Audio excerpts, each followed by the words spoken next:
Humihingi po ng paumanhin ng ABS-CBN News sa naunang balitang nailabas tungkol sa COVID-19. Hindi po sinasadyang nailabas ang abiso tungkol sa lockdown sa Metro Manila. Wala pong deklarasyon ng lockdown sa ngayon mula sa kahit anong sangay ng gobyerno.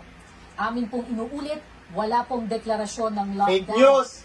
Papatawan po ng karampatang parusa ang aming tauhan na responsable sa maling balita. Humihingi po ng paumanhin ng ABS-CBN News sa naunang balitang nailabas tungkol sa COVID-19. Hindi po sinasadyang nailabas ang abiso tungkol sa lockdown sa Metro Manila.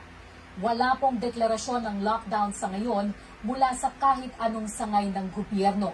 Amin pong inuulit, wala pong deklarasyon ng lockdown. Fake news! Papatawan po ng karampatang parusa ang aming tauhan na responsable sa maling balita. Humihingi po ng paumanhin ng ABS-CBN News sa naunang balitang nailabas tungkol sa COVID-19. Hindi po sinasadyang nailabas ang abiso tungkol sa lockdown sa Metro Manila. Wala pong deklarasyon ng lockdown sa ngayon mula sa kahit anong sangay ng gobyerno.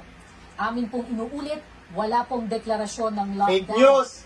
Papatawan po ng karampatang parusa ang aming tauhan na responsable sa maling balita.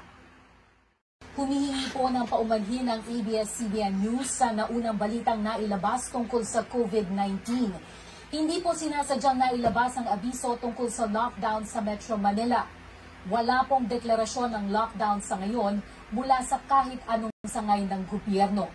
Amin pong inuulit, wala pong deklarasyon ng lockdown. Fake news! Papatawan po ng karampatang parusa ang aming tauhan na responsable sa maling balita.